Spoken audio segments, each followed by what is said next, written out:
setiap jemaat di tempat ini. Sembuhkan hati kami Tuhan.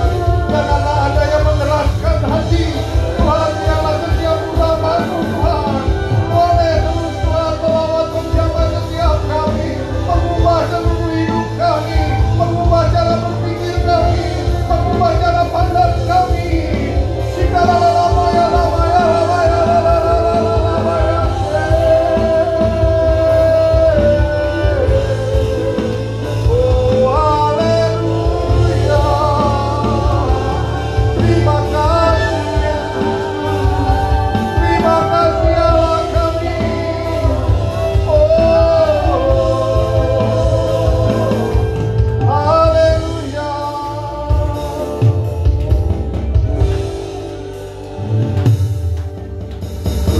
Dan teguhkan setiap iman kami Bapa,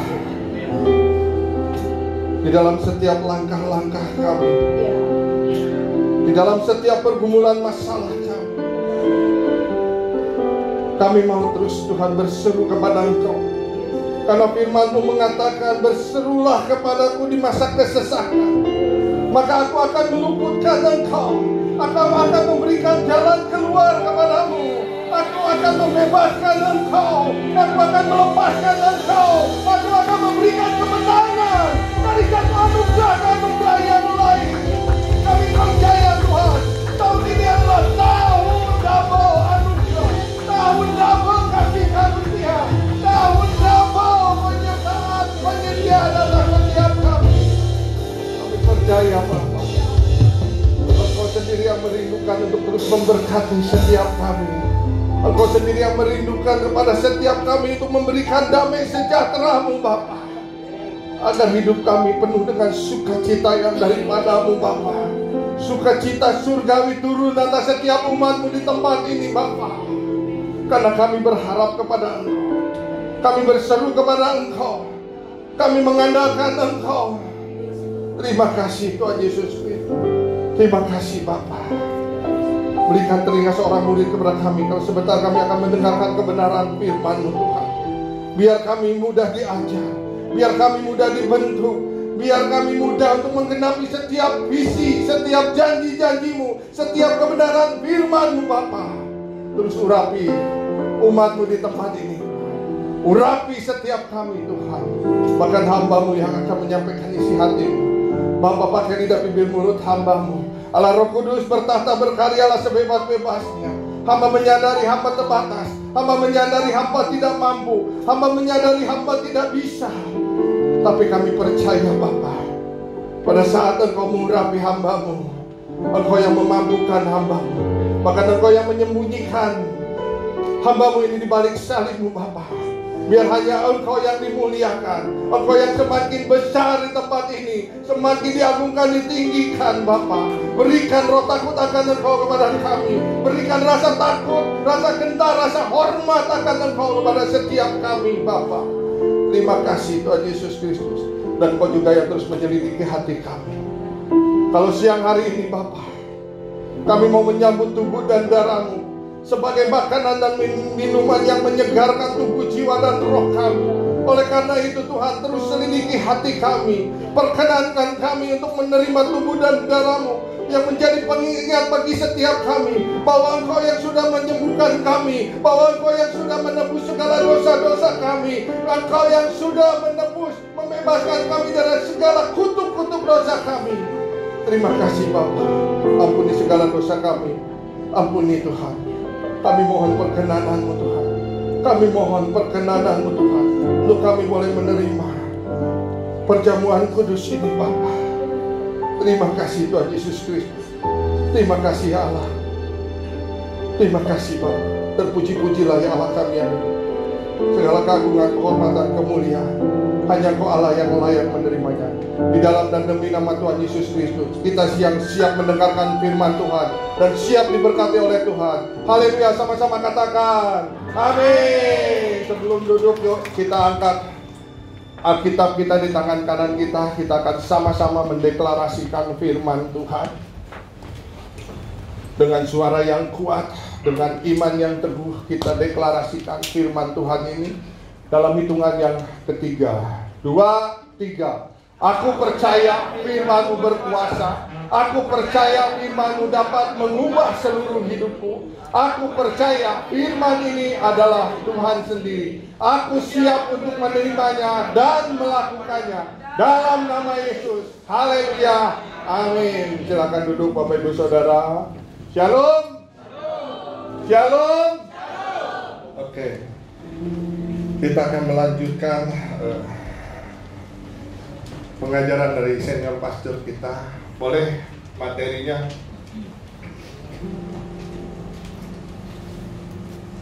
Masih dalam serial Great Harvest. Sama-sama katakan Great Harvest. Ya, penuaian yang besar, di mana dikatakan bahwa tahun ini adalah tahun penuaian besar. Tuhan sertai dengan double anugerah, Tuhan sertai dengan double kasih karunia, bahkan Tuhan sertai juga dengan double berkat-berkatnya buat setiap kita. Yang setuju katakan amin. Aminnya lebih keras lagi. Amin. Yang mau diberkati oleh Tuhan katakan haleluya. Nah, kalau kita mau menerima tuaian yang besar, ada salah satu poin yang harus diperhatikan. Kalau menurut ilmu pertanian, ilmu perikanan ataupun ilmu peternakan, ya, ada salah satu faktor yang penting yang harus diperhatikan untuk mendapatkan tuaian yang besar, yaitu benih. Benih harus benih yang terbaik, harus benih yang baik. Ya. Saya sangat punya pengalaman sekali tentang benih. Ya. Kalau saya mau menanam ikan, ya, saya perhatikan benih ini asal usulnya dari mana. Kalau perlu benih ini dihasilkan dari indukan yang bersertifikat. Ya. Karena memang dari balai benih ikan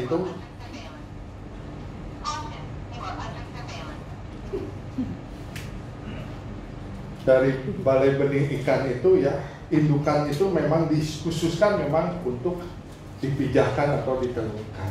Bukan asal mengambil ikan saja terus dikawinkan terus beranak. Tidak seperti itu ya. Itu memang bisa beranak, tapi bukan benih yang terbaik. Oleh karena itu kalau kita mau menuai penuaian yang besar, maka harus diperhatikan benih yang baik. Karena kalau kita nggak memperhatikan benih, maka hasilnya di dalam pertumbuhannya, perkembangan dia, ya, akan, kalau di ikan itu akan ada yang sudah besar, ada yang masih kecil, sehingga yang besar itu bisa menjadi kanibal, makan ini yang kecil, dan itu tentunya pasti akan hasilnya tidak maksimal.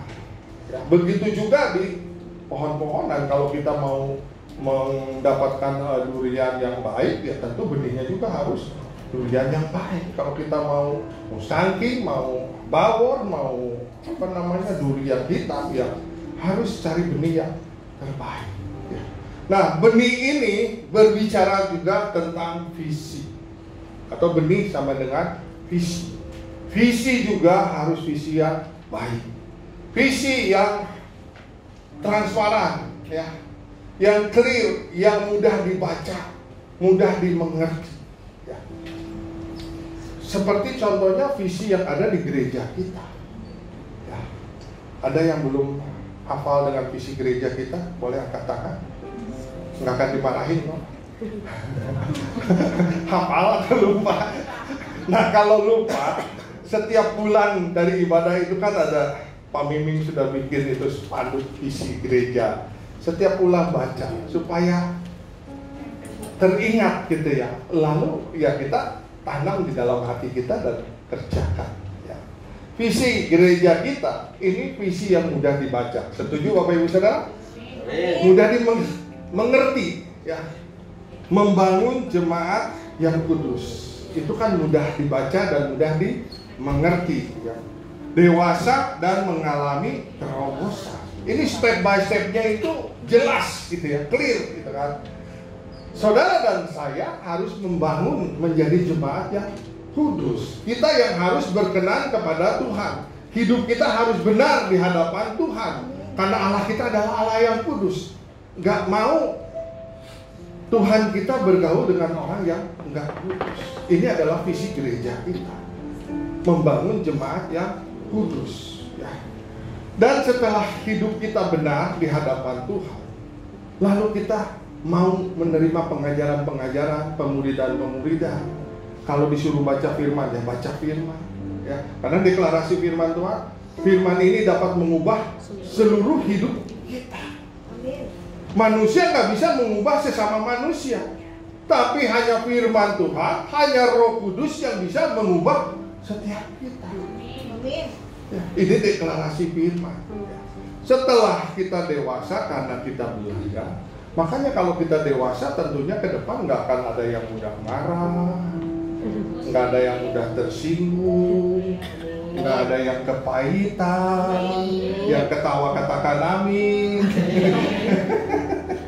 Ya, jadi kalau kita dewasa itu ya boleh usianya bertambah, tapi juga kerohaniannya bertumbuh. Itu namanya dewasa, karena kita sudah hidup benar di hadapan Tuhan, melakukan apa yang menjadi kehendak Tuhan. Nah, setelah itu baru kita mengalami terobosan.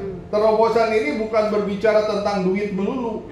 Ya memang itu salah satunya. Saya percaya semua kita mengharapkan terobosan dalam duit. Kelihatan kok dari wajah-wajahnya. Ya, termasuk saya.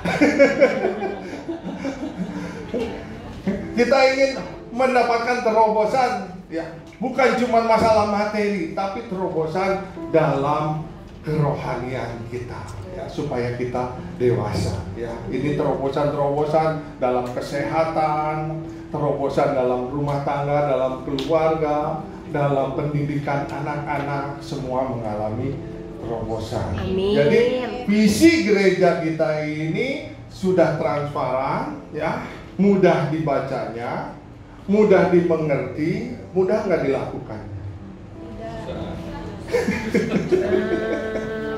Belum tentu, ya. Karena kalau kita mau menggenapi visi Tuhan ini, ada salah satu faktor kembali yang penting, yang namanya perseverance, artinya ketekunan. Ya. Nah, apa sih ini faktor yang terpenting dalam menggenapi visi yang Tuhan berikan adalah ketekunan. Coba colek kiri kanannya, ketekunan. Nah, kalau kita mau menggenapi visi, bukan cuma mudah dibaca dan dimengerti, tapi kita juga harus bertekun. Ya. Nah, apa yang dimaksud dengan ketekunan ini? Ya.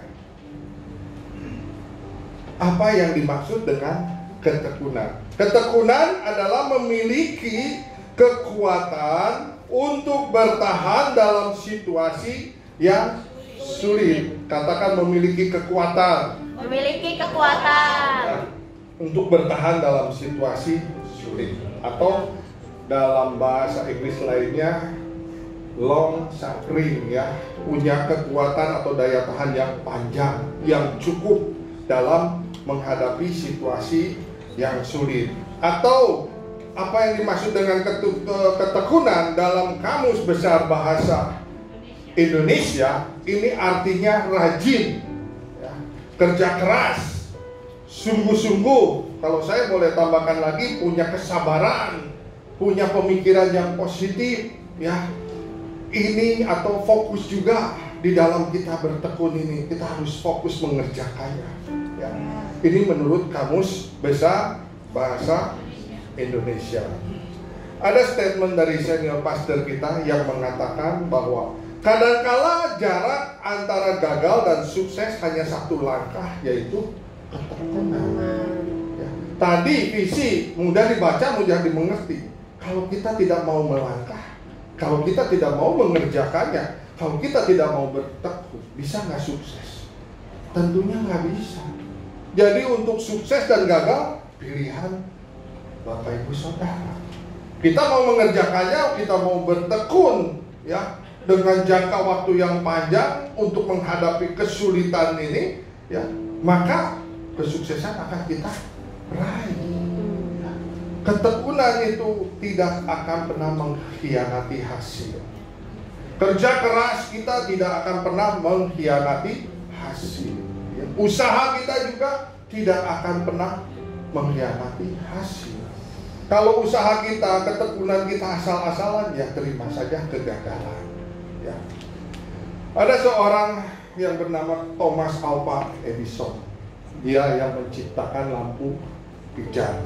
Ya. Untuk menciptakan lampu pijar, dia membutuhkan 6.000 bahan. Ya. Kalau kita sudah renungkan atau pikirkan, banyak amat yang dia persiapkan bahan-bahannya. Karena mungkin zaman dulu dia belum tahu, jadi harus bahannya banyak sekali yang dikumpulkan. Sampai 6.000 macam bahan. Itu baru bahan aja. Bahan aja Bapak Ibu Saudara. Kita mungkin untuk mengumpulkan bahan-bahan yang akan kita riset juga, aduh, udah malas sekali ya kalau mengumpulkan begitu banyak. Bahkan dia harus melakukan 10.000 kali eksperimen untuk mendapatkan lampu pijar ini. Dan itu pun masih gagal.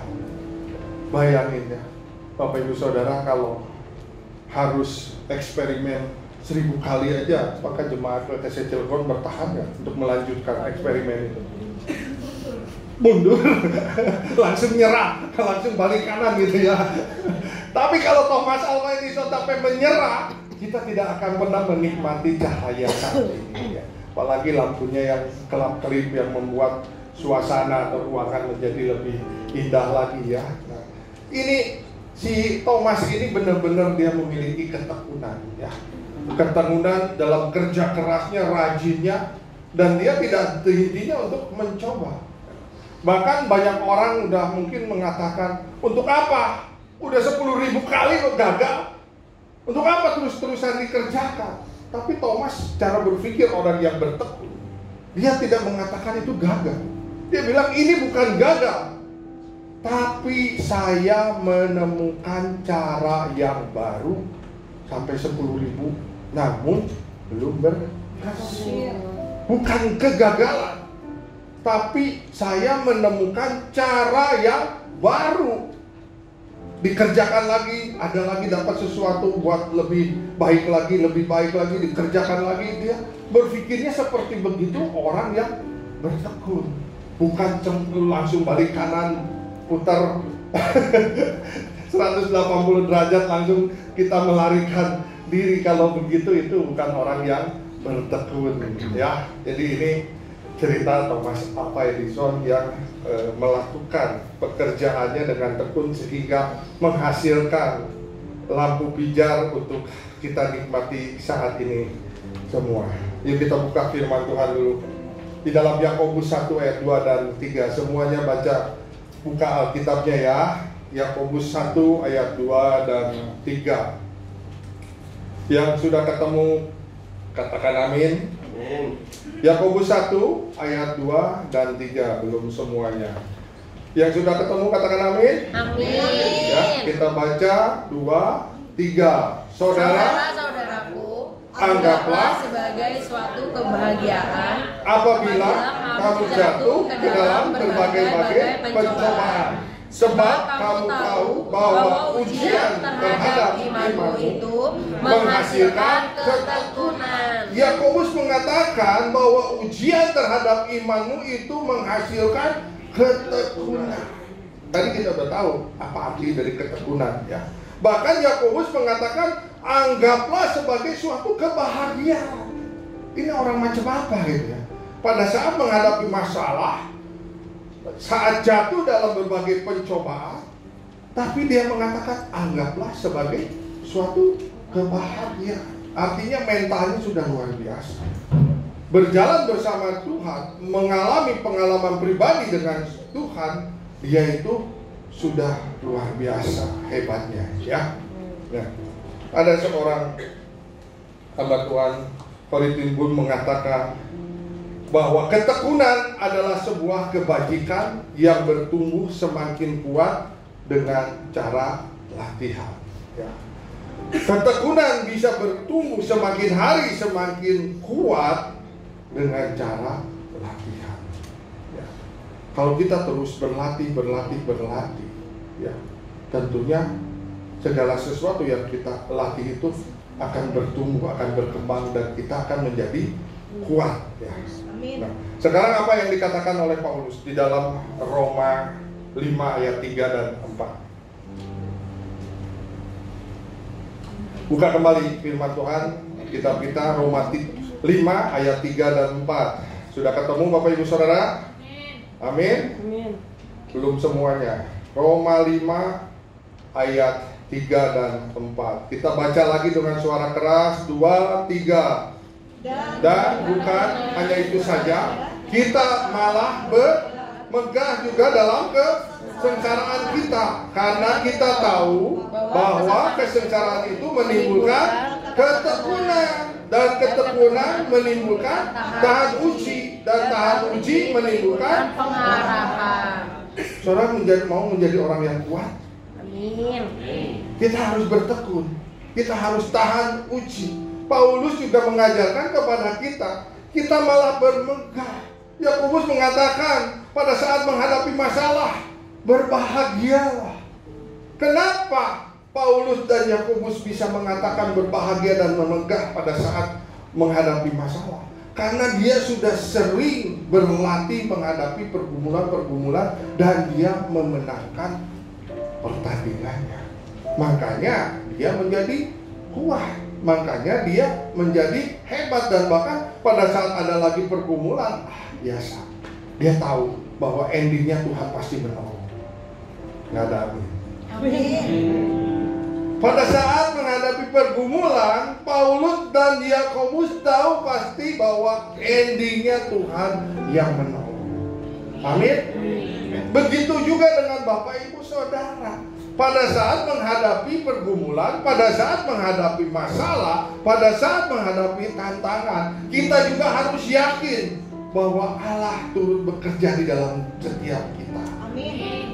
Allah pasti menolong setiap kita, karena Dia Allah yang peduli dan Allah yang mengerti atas setiap pergumulan dan masalah kita. Ya, saya ingat sekali ya, waktu anak saya dulu sering bertanding ya. Pada saat dia memenangkan pertandingan, besok lusanya itu kalau bertanding lagi dia lebih pede, lebih percaya diri ya dalam pertandingan. Begitu juga kalau kita melihat ya yang training ya, baik pemain musik, baik singer atau WR ya. Awal-awal mungkin dia grogi, awal-awal mungkin dia nggak percaya diri. Tapi setelah dia kerjakan 1 kali, 2 kali, 3 kali, terus akhirnya mereka percaya diri. Kalau tadi kita lihat Kak Febri, pede nggak? Pede karena udah terbiasa. Ya, begitu juga setiap hamba-hamba Tuhan yang berkhotbah juga sama. Sekali 2 kali dia masih bingung gitu kan, karena masih belum bisa terfokus, terkonsentrasi dengan materi yang ada. Tapi lama-kelamaan dia akan enjoy, lama-kelamaan dia sudah terbiasa. Begitu juga hamba-hamba Tuhan seperti tadi Yakobus dan Paulus, dia sudah enteng aja menghadapi masalah. Ayo berbahagia saja kalau kamu masuk dalam pencobaan, bermegah saja kalau kamu masuk dalam kesengsaraan, karena dia tahu Tuhan pasti menolong. Dia yakin, seyakin-yakinnya Tuhan pasti menolong dan membebaskan. Amin. Saudara mau menuai tuaian yang sangat besar, andalkan Tuhan ya. Dia pasti menolong kita ya. Makanya kalau kita terus berharap kepada Tuhan ya, terus kita mengalami satu kemenangan demi kemenangan, berjalan bersama dengan Tuhan ya, mengalami pengalaman pribadi dengan Tuhan, maka lama-kelamaan ya, kita akan memperoleh buah yang matang dan menjadi sempurna. Matang ini boleh disamakan dengan visi gereja itu menjadi dewasa ya. Setiap kita yang mengalami pengalaman bersama dengan Tuhan, maka semakin hari kerohanian kita akan semakin bertumbuh, semakin hari akan menjadi semakin dewasa. Kita hanya terfokus kepada hal-hal yang di atas, hal-hal yang di samping kiri kanan, mau ngomongin apa saja ya sudah, nggak apa-apa. Seperti Daud waktu saat terusir dari istananya karena dikudeta oleh anaknya Absalom. Dia berjalan bersama dengan pahlawan-pahlawannya, lalu di seberang sungai ada keturunan Saul ya, yang memaki-maki, namanya Shimei. Lalu pahlawan ini, Tuhan izinkan saya untuk menyeberang, saya akan patahkan kepalanya, saya akan penggal kepalanya. Apa dia jawab Daud kepada pahlawannya itu? Dia bilang, gak usah. Kalau memang Tuhan izinkan dia untuk mengutuki saya, apa hak kamu? Begitu juga kalau kita sudah dewasa di dalam kerohanian kita mau dijelekin apa juga ya terserah.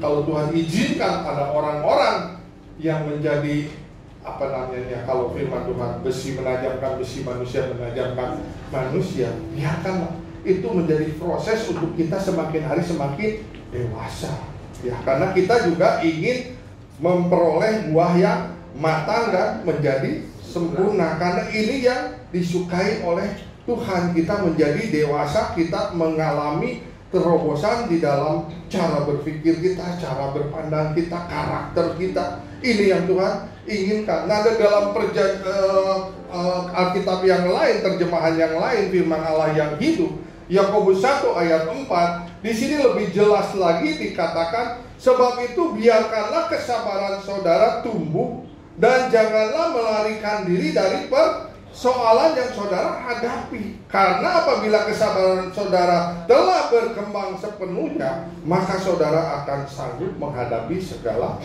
sesuatu. Saudara akan berwatak kuat tanpa celah atau kekurangan suatu apapun juga. Jangan lari. Kalau kita punya masalah, hadapi. Jangan lari. Apapun hadapi ya.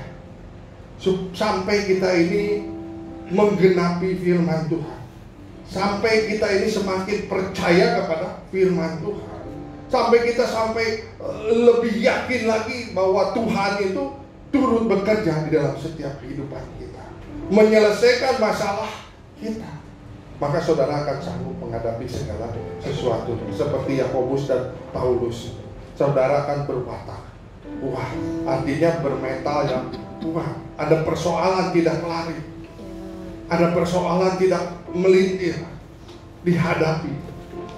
Karena persoalan yang Tuhan izinkan, Tuhan sendiri yang akan menolong kita. Amin. Tuhan sendiri yang akan memegang kita dengan tangan kanannya dan membawa kita kepada kemenangan. Beri kemuliaan buat Allah kita. Di saat badai bergelora, ku akan terbang bersamamu, Bapa kau Raja atas semesta. Ku tenang selalu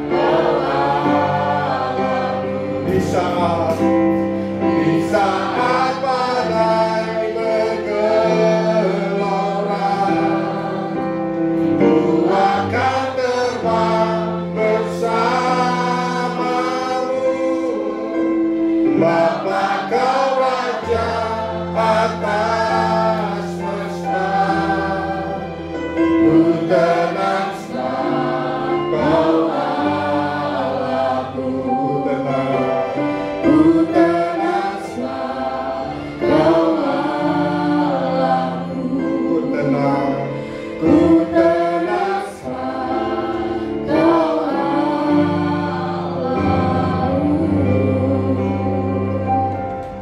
Ini yang dikatakan berkarakter kuat. Saat menghadapi badai, saat kita ada dalam lembah kekelaman, ada dalam lembah baka, kita tenang. Karena kita percaya Tuhan pasti menyertai setiap kita. Kita percaya bahwa Tuhan pasti menolong setiap kita. Ya. Ada di sini yang gak punya masalah, Boleh angkat tangan yang gak punya masalah? Gak ada yang angkat tangan. Artinya kita semua punya masalah. Ya, kuatkan dan teguhkan iman kita. Percaya, pasti Tuhan yang menolong kita. Mau masalahnya berat, mau masalahnya sedang, mau masalahnya kecil, kita yakin bahwa Tuhan pasti menyelesaikan masalah kita. Dan Dia sanggup ya, untuk mengadakan apa yang tidak mungkin menjadi mungkin. Nah, untuk kita bisa berhasil mengerjakan visi atau arahan Tuhan ya, tentunya kita harus bertekun. Kita harus mengerjakannya dengan kerja keras dan kerja rajin ya. Karena visi atau arahan Tuhan itu hanya produk dari Tuhan ya. Cuma untuk mendapatkan keberhasilannya, kita sendiri yang harus action. Kita sendiri yang harus mau melangkah. Kita sendiri yang harus mau mengerjakannya ya. Sampai kita berhasil. Amin. Ya. Jadi jangan takut kalau kita semua di tempat ini punya masalah. Artinya kita tidak sendirian ya. Semua punya masalah. Dan Tuhan tahu kekuatan kita ya. Tidak akan melampaui batas kekuatan kita. Setiap pergumulan masalah yang kita hadapi, Tuhan tahu kita sanggup. Apalagi kalau kita bekerja bersama-sama dengan Tuhan, berjalan bersama-sama dengan Tuhan, Tuhan pasti menolong setiap kita. Oswald Campbell mengatakan bahwa visi tanpa ketekunan hanya merupakan sebuah mimpi. Kalau visi nggak dikerjakan, ya hanya sebagai cerita atau hanya sebagai mimpi saja, nggak terjadi apa-apa. Walaupun visinya sudah baik, visinya sudah jelas, sudah mudah dimengerti, tapi kalau nggak dikerjakan hanya sebuah visi aja, sebuah mimpi saja. Ini yang dikatakan oleh Oswald Campbell. Billy Graham mengatakan, penggenapan visi Tuhan seringkali datang melalui ujian dan tantangan. Namun ketekunan dalam iman akan membawa kita kepada kemuliaan. Kalau kita bertekun, Tuhan akan membawa kita kepada kemuliaan-Nya. Yang mau katakan amin. Amin. Oleh karena itu kita bertekun sehingga kita dibawa ke dalam kemuliaan-Nya Tuhan. Di dalam kemuliaan-Nya Tuhan pasti ada anugerah-Nya Tuhan. Amin. Di dalam kemuliaan-Nya Tuhan pasti ada penyertaan-Nya Tuhan. Di dalam kemuliaan-Nya Tuhan pasti ada perkenanan yang Tuhan berikan kepada setiap kita. Ada kasih karunia, ada kebaikan-kebaikan, ada kemudahan-kemudahan kepada setiap kita di dalam menghadapi masalah kita ya. Jadi pada akhirnya siapa yang tahan uji ya, ia akan menerima mahkota kehidupan yang dijanjikan Allah ya. Tentunya semua kita pengen menerima mahkota kehidupan baik di dunia maupun di surga ya. Apa yang dijanjikan Tuhan tergenapi baik di bumi maupun di surga ya. Makanya kita juga harus mau menarik suasana surga, supaya suasana surga itu ada pada setiap kita. Bukan nanti, tapi saat ini. Di bumi kita mengalami suasana Tuhan. Di bumi kita mengalami janji-janjinya Allah. Bukan nanti aja setelah kita ada di surga. Enggak, Tuhan tidak berjanji seperti itu. Kalau kita mau bertekun, kita mau mengerjakan bagian kita, maka janji Allah itu digenapi di saat ini di mana kita masih ada di dunia. Amin. Ibrani 12 ayat 1 sampai dengan 3. Nanti Bapak Ibu baca aja firman Tuhannya ya. Di sini dikatakan, mari kita berlomba dengan tekun dalam perlombaan yang diwajibkan bagi kita. Perlombaan ini diwajibkan bagi kita. Kenapa diwajibkan? Ya supaya kita bertekun. Kenapa diwajibkan? Ya supaya kita semakin hari semakin kuat. Iman kita semakin hari semakin bertumbuh. kerohanian kita semakin hari semakin didewasakan. Kalau semakin sering kita mengalami pengalaman pribadi dengan Tuhan, ya, di dalam perlombaan, maka otomatis kita akan semakin kuat. Amin. Ya. Nah, kenapa sih kita perlu berlomba dengan tekun? Ada 5 poin yang siang hari ini kita akan belajar. Yang pertama, kita perlu berlomba dengan tekun karena kita punya banyak saksi. Siapa saksinya? Saksinya adalah pendahulu kita, yaitu saksi iman. Tokoh-tokoh Alkitab yang menjadi saksi kita, kayak Paulus, Petrus, ya. Mereka ini yang rindu melihat kita berhasil dan menang. Mungkin kita tidak melihat, mungkin kita tidak mendengar bahwa mereka mensupport kita. Ayo nak, ayo cepat, semangat tetap, bertahan. Sedikit lagi akan sampai garis finish. Sedikit lagi kamu akan berhasil. Sedikit lagi kamu akan menang. Ini yang disebut saksi-saksi iman. Di mana ayatnya, Pak? Baca di Ibrani 12 ayat 1. Ada saksi-saksi iman yang melihat kepada setiap kita, yang memberikan dorongan, memberikan support kepada kita. Mungkin kita tidak mendengar, tapi mereka terus memberikan support untuk supaya kita bisa sampai ke garis finish, sampai kita menang, sampai kita sukses di dalam ketekunan. Ini kenapa kita perlu berlomba dengan tekun, karena kita punya banyak saksi, ya, yang rindu mereka melihat kita berhasil dan masuk di dalam kemenangan. Bahkan bukan cuma 1-2 kali, ya. Mereka ingin supaya kita terus pada saat menghadapi masalah pergumulan menang dan menang terus. Amin. Nah, kenapa kita juga perlu berlomba dengan tekun? Supaya kita juga belajar dari teladan Yesus yang tekun menanggung bantahan untuk menggenapi rencana Bapa. Kita mencontoh, meneladani Allah kita, Tuhan kita. Saat Tuhan Yesus ada di dunia, Tuhan Yesus 100% manusia, tapi 100% juga Allah. Ya. Dia merasakan kesedihan, dia merasakan keputusasaan, dia merasakan kekhawatiran, dia merasakan ketakutan. Makanya ada firman yang mengatakan, kalau boleh cawan ini berlalu daripadaku. Itu artinya Tuhan Yesus juga, dia tahu dia bakal digini. Dia tahu bahwa sebagai manusia dia terbatas. Tapi puji Tuhannya, Tuhan Yesus tidak menyerah begitu saja. Tuhan Yesus mengembalikan, ya. Biarlah kehendakmu yang jadi, bukan kehendakku.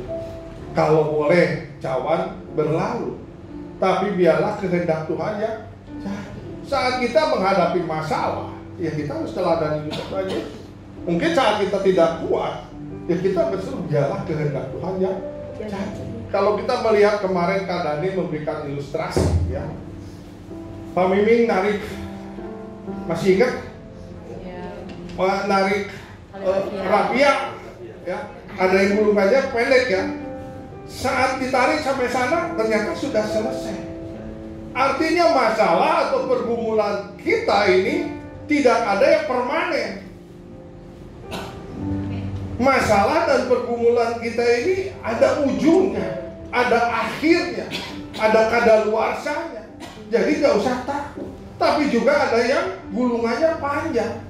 Walaupun gulungannya panjang, Tuhan punya cara ajaib buat menolong. Ya, kalau kemarin cuma pakai gunting aja diputusin persoalan kita, selesai. Ya. Kita percaya bahwa Tuhan punya jalan keajaiban buat setiap kita. Tuhan punya cara yang luar biasa buat setiap kita. Oleh karena itu kita harus terus meneladani Tuhan Yesus, karena Dia yang lebih tahu yang terbaik buat setiap kita. Dia yang tahu masa depan kita. Dia Alfa dan Omega bagi setiap kita. Beri kemuliaan buat Allah kita yang dahsyat. Amin. Yang ketiga, kenapa kita perlu berlomba dengan tekun? di dalam Filipi 4 ayat 6 sampai dengan ke-7 dikatakan, janganlah hendaknya kamu khawatir tentang apapun juga, tetapi nyatakanlah dalam segala hal keinginanmu kepada Allah dalam doa dan permohonan dengan ucapan syukur. Damai sejahtera Allah yang melampaui segala akal akan memelihara hati dan pikiranmu dalam Kristus Yesus. Mungkin kita sudah nggak sanggup, mungkin kita sudah lelah, letih, letoy, lunglai, nggak tahu lagi Tuhan apa yang harus saya kerjakan. Persoalannya menurut kita sangat berat sekali. Mungkin kita selangkah lagi mau menyerah. Tapi ingatlah, Tuhan mau kita tetap bertekun dalam doa. Di dalam Filipi 4 ayat 6-7 kita bertekun. Kalau kita sudah hampir menyerah, angkat tangan kita, tanda kita menyerah kepada Tuhan. Supaya apa? Tuhan yang turun tangan untuk menolong kita. Kalau kita hampir menyerah, kita masih punya lutut untuk berdoa kepada Tuhan, menyerahkan semua permasalahan pergumulan kita kepada Tuhan. Tuhan sendiri yang pasti menolong setiap kita. Yang setuju katakan amin. Ya. Nah, Mother Teresa mengatakan bahwa ketekunan adalah perwujudan iman dalam tindakan, yaitu dengan mempercayai bahwa janji-janji Tuhan adalah tepat dan dapat dipercaya. Firman Tuhan ini tepat dan bisa dipercaya. Yakin. Karena firman Tuhan dapat merubah seluruh hidup kita.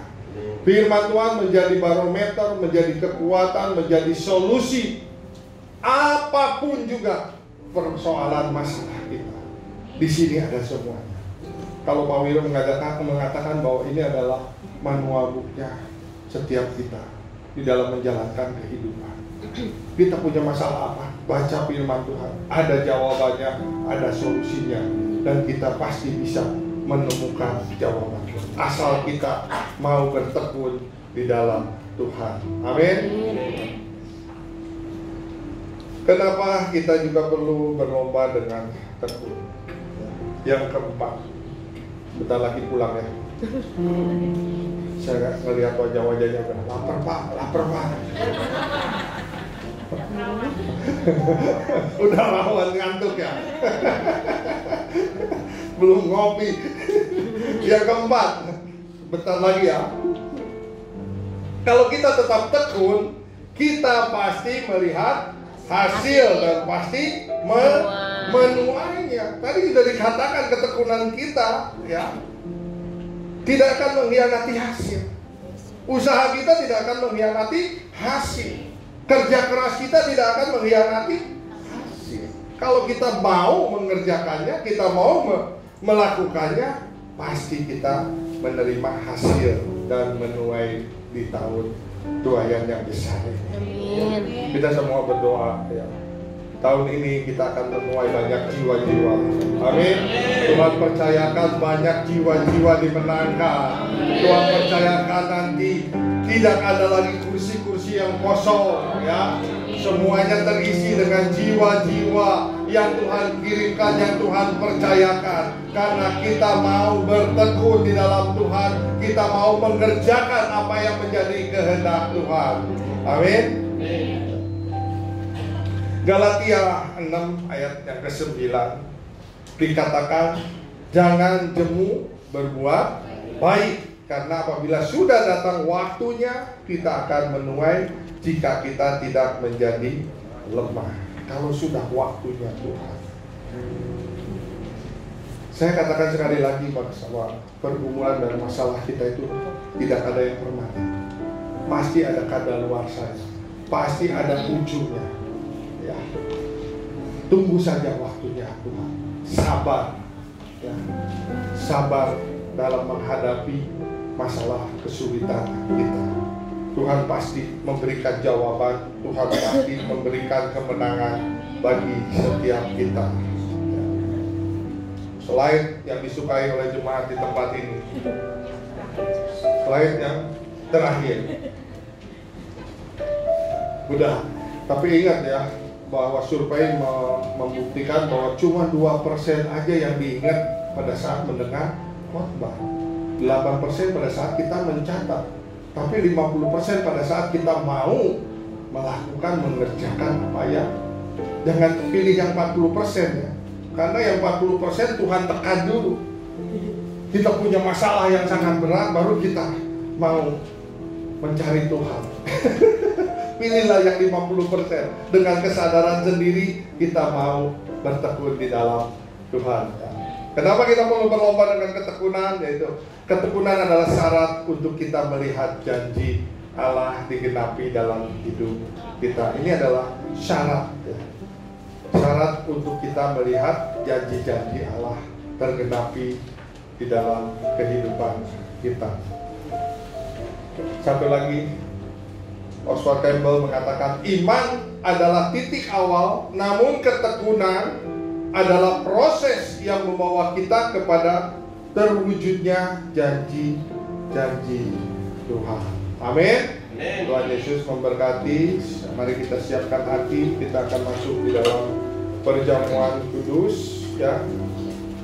Perjamuan kudus ini hanya diperuntukkan kepada setiap kita yang sudah dibaptis. Untuk anak-anak yang di bawah 12 tahun tidak dianjurkan untuk mengambil perjamuan. Namun kalau kita sudah di atas 12 tahun dan belum dibaptis tapi kita percaya, boleh mengambil perjamuan kudus ini ya.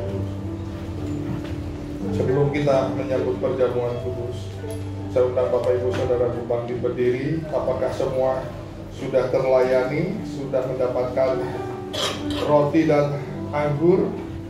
Kalau belum, boleh mengangkat tangan, nanti pengerja akan membagikannya ya. Yuk kita satukan hati dulu, kita akan berdoa. Bapak, kami mengucap syukur sekali lagi Tuhan, Kau yang sudah memberikan yang terbaik bagi kami. Kau yang sudah memberikan tubuh dan darah-Mu bagi setiap kami, sehingga kami mendapatkan perkenanan, sehingga kami dibebaskan dari segala kutuk-kutuk dosa kami. Kami ditebus dengan darah-Mu Tuhan. Dan biarlah melalui perjamuan kudus ini kami boleh mengingatkan akan segala pengorbanan-Mu, akan segala kebaikan-Mu bagi setiap kami Bapa. Terima kasih Tuhan. Selidiki hati anak-anak-Mu di tempat ini. Ampuni segala dosa-dosa kami Bapa, baik dosa perkataan, perbuatan maupun dosa pikiran kami. Biarlah setiap kami Tuhan boleh menyambut tubuh dan darah-Mu ini menjadi kekuatan, menjadi kesembuhan, menjadi pemulihan atas setiap kami Bapa. Terima kasih Tuhan Yesus Kristus. Terima kasih Bapa. Terpujilah ya Allah kami yang itu. Di dalam dan demi nama Tuhan Yesus Kristus, kita yang siap menyambut perjamuan kudus, katakan amin. Mari kita angkat roti di tangan kanan kita tinggi-tinggi. Dengarkan firman Tuhan. Sebab apa yang telah kuteruskan kepadamu telah aku terima dari Tuhan, yaitu bahwa Tuhan Yesus pada malam waktu Ia diserahkan mengambil roti, dan sesudah itu Ia mengucap syukur atasnya. Ia memecah-mecahkannya dan berkata, inilah tubuhku yang diserahkan bagi kamu. Perbuatlah ini menjadi peringatan akan aku. Saudara yang terkasih, bukankah roti yang atasnya kita ucapkan syukur adalah persekutuan kita dengan tubuh Kristus? Mari kita makan di dalam nama Tuhan Yesus Kristus.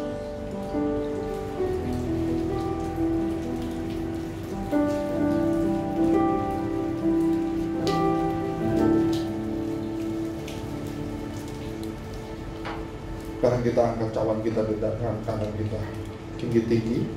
Kembali dengarkan firman Tuhan. Demikian juga Ia mengambil cawan sesudah makan, lalu berkata, cawan ini adalah perjanjian baru yang dimeteraikan oleh darahku. Perbuatlah ini setiap kali kamu meminumnya menjadi peringatan akan aku. Saudara yang terkasih, bukankah cawan yang atasnya kita ucapkan syukur adalah persekutuan kita dengan darah Kristus? Amen. Mari kita minum di dalam nama Tuhan Yesus Kristus.